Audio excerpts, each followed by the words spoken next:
Hi everybody. So I made it last week. I said I was almost going to come here, and then I didn't because it was raining. And it's a calm day. It's a weird day. It was a no school day because of the freezing rain and the ice on the ground. I had no trouble driving here, but yeah, you don't want to. I get think a lot in the countryside, and anyway, it just wasn't safe for all the buses and whatnot.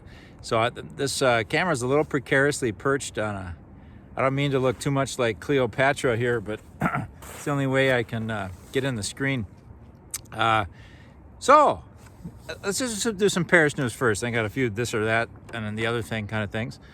But so I forgot last week to mention we're gonna have a parish party on Saturday, January 21st. So right when you're about to lose steam after Christmas, the January blues, we'll have a parish party, so it'll be good. And it's everybody's welcome. It's a parish particular attention and thanks to our kind of Uber volunteers. And so intentionally we're not drawing on the usual suspects to do a lot of the work putting this on. So it'd be more kind of staff, and it's a thank you thing, but it's meant for the whole parish. Bob, the King of Funk, Lightfoot, and his accordion will be providing some music. All that stuff will start up at 6, like some good things to eat and some music. Probably dancing is a possibility. I had some people to the house the other day, and I'm not a dancer. I've mentioned that a few times in church, but I was playing the Bob Dylan Christmas album, and he's got this song on it called Must Be Santa.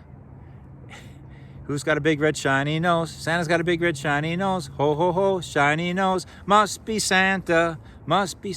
So anyway, he sings some sacred songs too on that album, but he sings Must Be Santa. And it's to this accordion polka beat. And just out of the blue, I start doing this polka step. And Tom was there and saw me do that. He goes, well, I guess your foot's healed.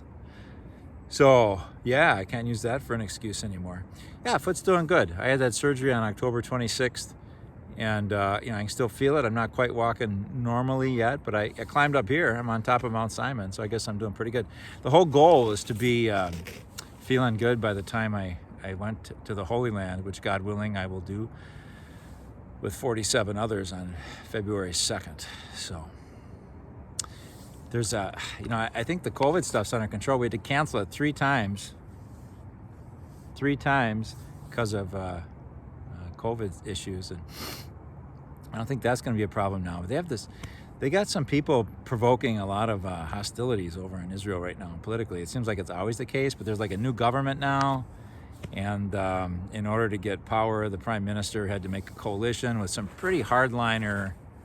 I mean, he's hardline himself, but the ones he aligned himself with to get a majority are really that way, and really don't have any time.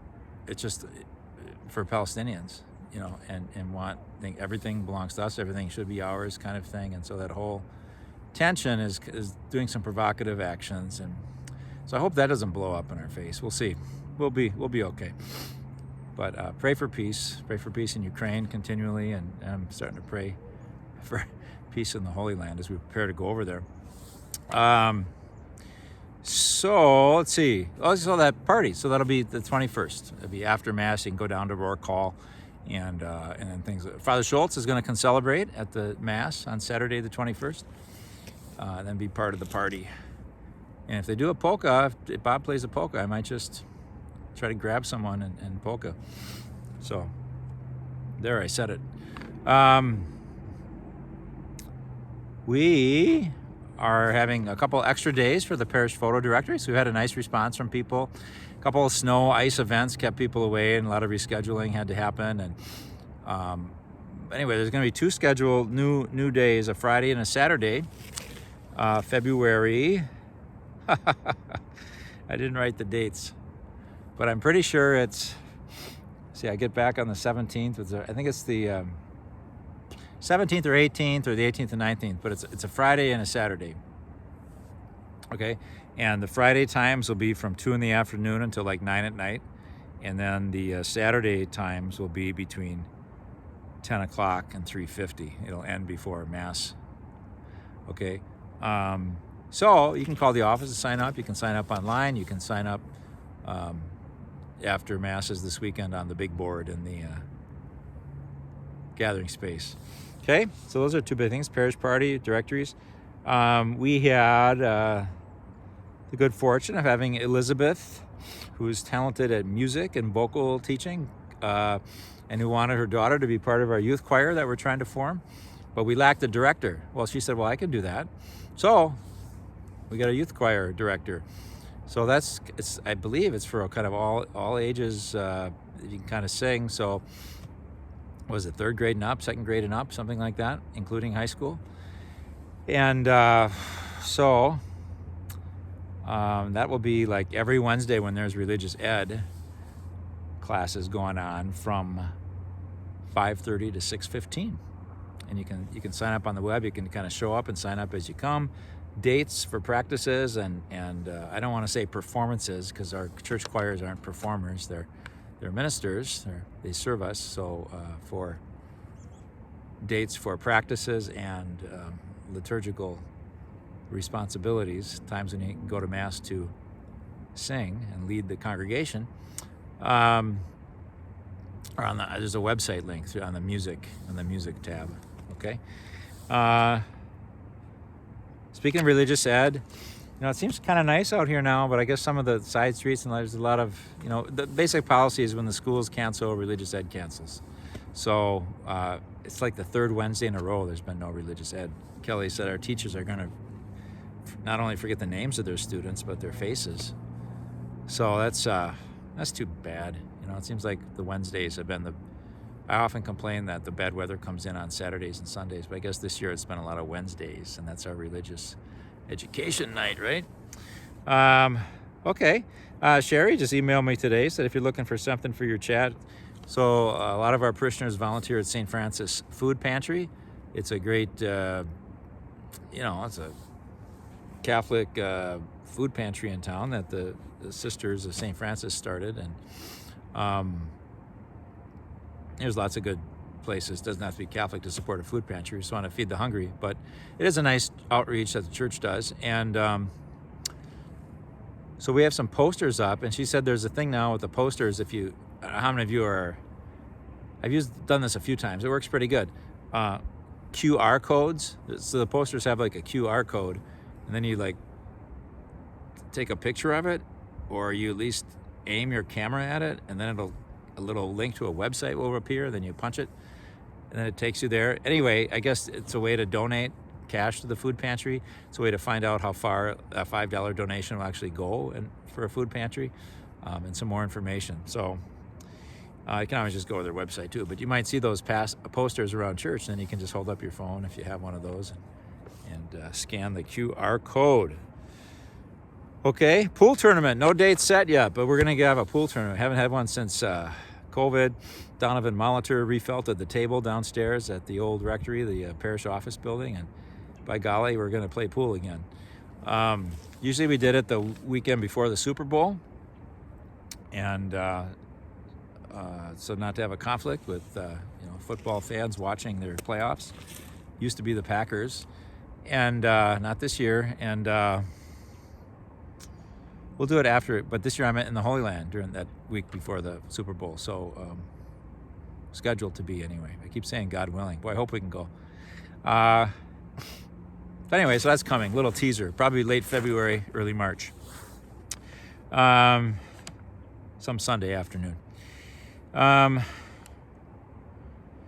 Speaking of the NFL, I don't know what to say about it exactly, but gosh darn, I just, on the one level, Packer fans were all, Monday was kind of a football hangover day for a lot of people in Wisconsin, and my friends in Seattle were pretty happy when the Packers lost, because their team were able to was able to get into the playoffs because the Packers lost. I don't know. It's just, it's a tough thing. I hate to say this because then I'm sort of on because I've said this, and then I'll be like a hypocrite when I'm a football fan again. But there's a lot of reasons not to be crazy about professional football, isn't there? I mean, just start with the Packer game. I thought, part of it is just the overall. It really taps into so much emotion, and it's like, as long as that can be fun, that's good. But it's like, or maybe not. But sometimes it's like not fun. It's like if we win, I'm happy. If we lose, I'm not happy. And then it's like, well, maybe I should find another hobby. But I don't know. When I was watching, was it the fourth quarter? We had that guy. So one of their guys, one of the Detroit Lions, was on the ground injured, and a trainer just came running out and to care for his player, like a medic or a trainer to care for the body of the injured player. And I think he had to sort of, as I recall, he just sort of like, there was a Packer player in the way, so he just kind of gently sort of like touched his forearm, so like, I need to get by. And our guy pushed him with both hands, and it's like, well, like, I kind of didn't even care if the Packers won after that. At least my enthusiasm diminished. It kind of rose again as we got toward the end of the game. But I was like, well, what's that? I was just embarrassed. Shane was like, this is ridiculous. Why would I root for a team whose players push a trainer taking care of a sick person, a defenseless guy in a polo shirt, and you got your helmet on and your pads and everything. So, hate to be too judgmental. I know they're all just jacked up on adrenaline and trying to win a game, but it's like, ugh. Really didn't sit very well with me. I was glad he was thrown out of the game after review. I was glad. Then, it's kind of old news. It was a week and a half ago, but the Monday night, the guy had this tackle. He tackled the guy. The guy came right into his chest, and his heart stopped. He was basically dead on the field. Thanks to people that know CPR there, that he was revived, and I guess now he's well on the way to recovery. So we're grateful for that. But oh boy, this pastime that thrills so many of us, it's got kind of a dark edge to it, doesn't it? And all the concussion stuff, and it's like, And I have a hard time imagining myself not being a Packer fan or not tuning in on Sunday. So I think I will. So does that make me like just this hypocrite? That's why I don't know, these things that we struggle with in life, they're little things. Other people are life and death in Ukraine and hungering to death, and I worry about my reaction to a game on TV. But I don't know. That's what's going on in our part of the world, I guess. So we think about it.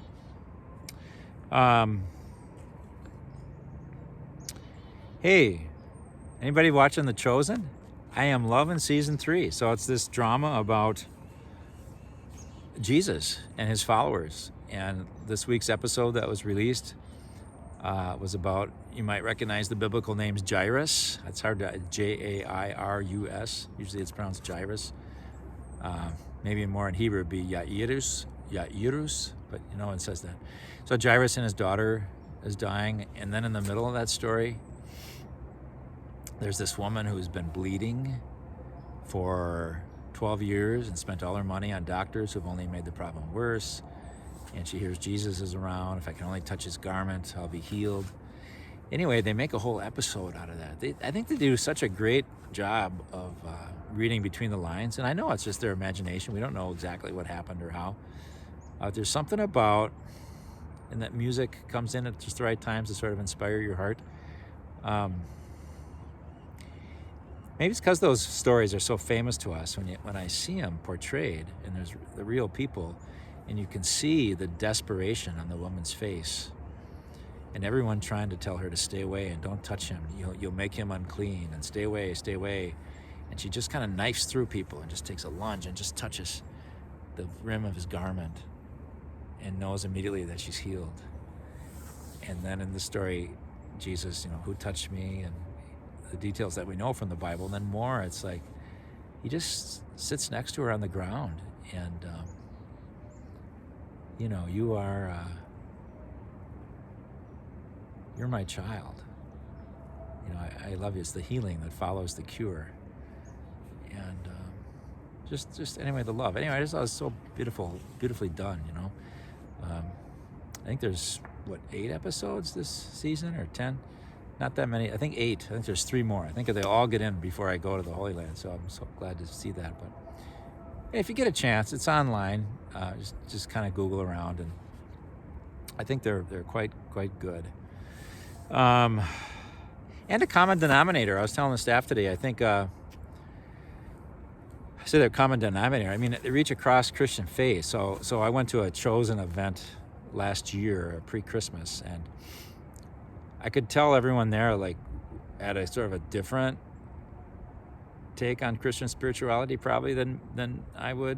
Like I wouldn't, I don't know how to say it, but I felt different. And the prelude on screen before the episode showed was a lot of things that did not appeal to me at all, and yet I think appealed to everybody there.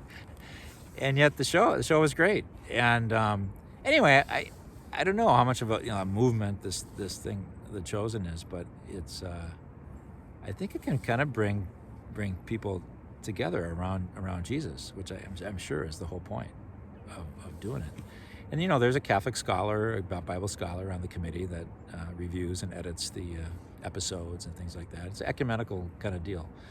Certainly not just Catholic. I think the lead player that plays Jesus is a Catholic guy. And anyway, I just say that not because that legitimizes it, but I mean it's just kind of a mix of things, and I think it has the opportunity to bring people together. So that's a good thing. That seems to be what Jesus wants, right? That they all might be one. Hey, what do we got? 16 minutes? Hey, all right. So I got this story about my chalice, but I think I was going to tell it. It's kind of an interesting story. It's my own obsessions and compulsions. But I think I'm going to save it for Ash Wednesday or the first Sunday of Lent. So it's a little teaser. Pope, I was just popping around on the internet, and I saw a link to the Pope's homily on Epiphany. And so last week was Epiphany. I was just so tickled. By the way, I had sometimes it's especially fun to preach, like a homily. And last weekend was that for me. I was playing off the memory of when I saw Man of La Mancha when I was a boy. And my sister helped me learn the lyrics to the song and sing it. I am my Don Quixote, the man, Lord of La Mancha.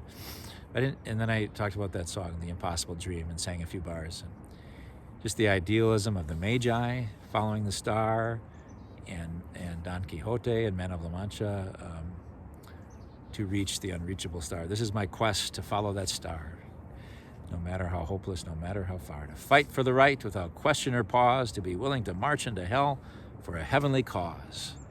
And I know if I only be true to this glorious quest, that my heart will lie peaceful and calm when I'm laid to my rest. I'll just finish it. And the world will be better for this, that one man, scorned and covered with scars, still strove with his last ounce of courage to reach the unreachable star. And that's just kind of how inspired I was by that as a boy, and just to want to be good. I wanted to be good like that, again, to fight for the right, and even against resistance, and just awaken something in me, idealism. And so where are we at with that? Are we in touch? Because to be a Christian is to be an idealist. Love your enemy, make peace, take the lowest place. There's a lot of things that aren't the way of the world to following Jesus. It's an idealistic picture of how to serve the world and walk in his light. But I was so tickled that people really seemed to respond to that. A lot of people emailed me or talked to me after Mass. Oh, I saw Man of La Mancha, or yeah, that's a great movie. Someone told me this morning that song's been going through my head. Barb told me that song's been going through my head ever since Sunday. And at first I thought she was kind of complaining, like you get an earworm. But she said, but it's a great song. It's great to be reminded of it, So anyway, Pope Francis gave an even better homily on the Feast of the Epiphany, and I read it, and I just kind of share some things. He talked about, he built it around, the visit of the Magi to the Christ child, following the star, gold, frankincense, and myrrh, that whole story. He said there's 3 places to encounter Jesus that we can learn from the wise men, the Magi. And he said the first place was restless questioning. So they followed the star. They saw the star at its rising. They were restless. They were They were seekers. They had questions. They wanted to find something. They were filled with a yearning for the infinite, And so in his homily, he said, we have to be willing to ask questions. It's okay. Sometimes people just maybe want religion just for certainty and black and white. They need the right and the wrong. And I think we offer some of that, but a lot of it is when it's a response, the heart's response to the one who made us, who's transcendent and infinite, and we can never comprehend fully.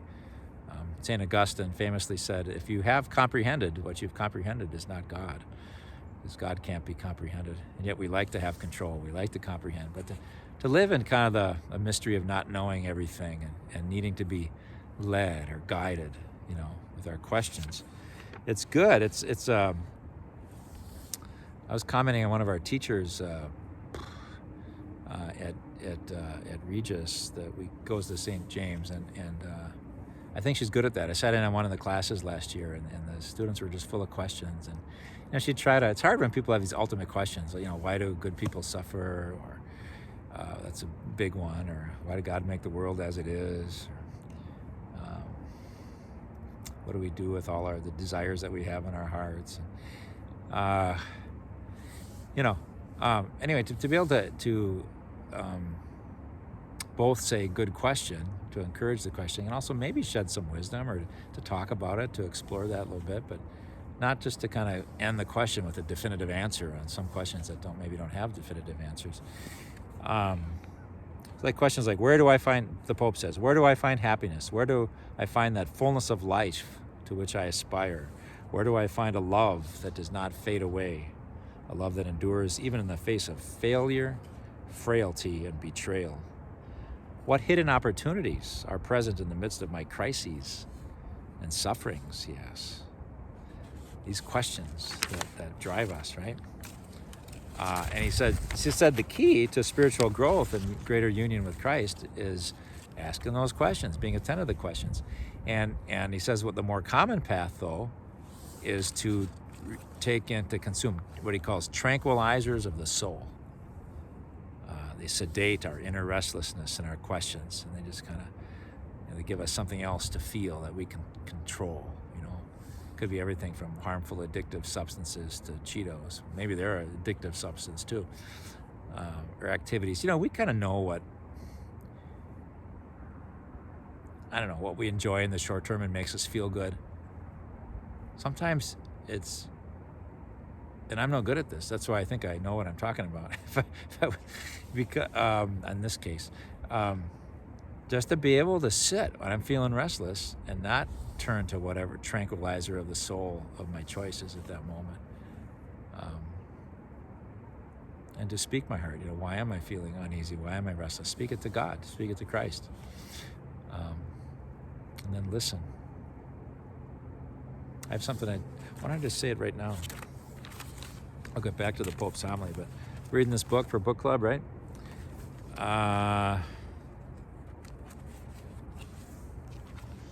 What do you say?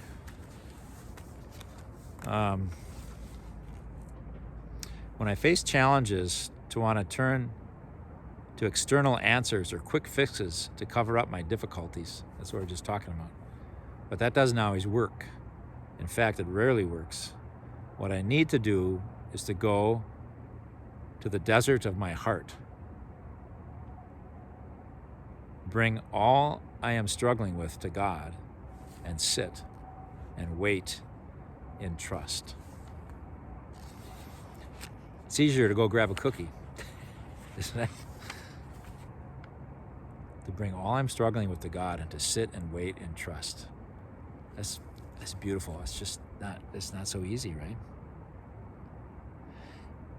He writes, I'll just share a couple things he wrote. He goes, much of my time in this desert of the heart practice, nothing really happens, and we might hear nothing significant. But if we stay long enough, something will open up and guidance will come. If we stay long enough trusting the ancient teaching from the desert which says, go to your cell will teach you everything, we will receive a word from God that is directed right to us.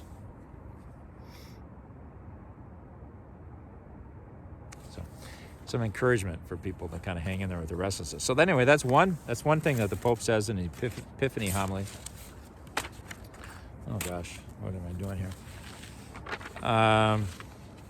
Places to encounter Jesus in our questioning. But then he says, after the questioning, where's number 2? Is to risk the journey. So they don't, the Magi just don't sit in their studies with their telescopes and say, oh, I wonder what that is, or, this makes me feel like I should seek something. They go out and they go on the journey, they act. Questioning, Pope says, questioning, leading spiritual questioning can lead to frustrations and desolations unless we embark upon a journey. So, yeah. And I think his journey, what he talks about, is partly to continue the dialogue, to be open with the questions, to kind of what I just said, to sit and speak your heart, the desert of your heart to God, and then listen in that space of solitude. And the other is to go and act. It's like, well, what do you want me to do today, God? What would be a good thing to do? Pope even says that. He goes, today let us ask ourselves, am I journeying toward the Lord of life? To make me go, to make him the Lord of my life? Jesus, who are you for me? Where are you calling me to go? What are you asking in my life? What decisions are you inviting me to make for the sake of others? I don't know. I just think that's really a great, this kind of contemplative pondering the great questions of life and feeling our restlessness. It's kind of I like how he says that's a beginning. That's a stage 1. We can encounter Christ there, and we shouldn't squelch it with tranquilizers. But it pushes us to action, just to get out there and try to follow Jesus, love one another. Part of the journey, encounter him there. Then the third, he said, was worship. So all that should drive us, like the Magi arrived at the Christ child and laid down and prostrate and worshipped him, that it should lead us to worship. Let's see if he had any great quotes on that. I like how I'll read his conclusion in just a second, but in the Second Vatican Council talked about the Eucharist, our high worship, our sacrament, body and blood of Christ, that it's the source and the summit, and so usually the source makes more common sense to me. Like, we receive Eucharist as a source of strength. So feeling God's strength, we can go out and try to be his disciple, right? And so in that way, Eucharist is a source. But it's a summit. You can see that in the Epiphany.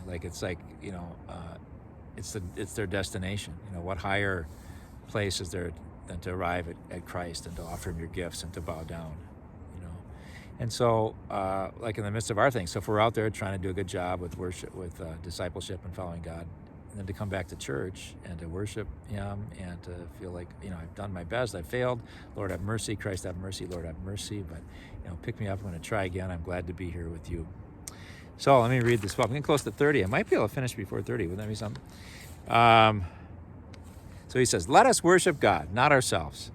Let us worship God and not the false idols that seduce by the allure of prestige or power or the allure of false news. Let us love God and not bow down before passing things and evil thoughts, seductive yet hollow and empty. Brothers and sisters, let us open our hearts to restlessness. Let us ask for the courage to continue the journey. And let us finish in worship. Let's not be afraid, for this is the path of the Magi, the path of all the saints throughout history.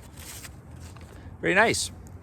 So, I think that's maybe what we got going for today. It's good to spend some time with you. I know I'm not with you right now. I'm quite alone on top of Old Smoky, on top of Mount Simon.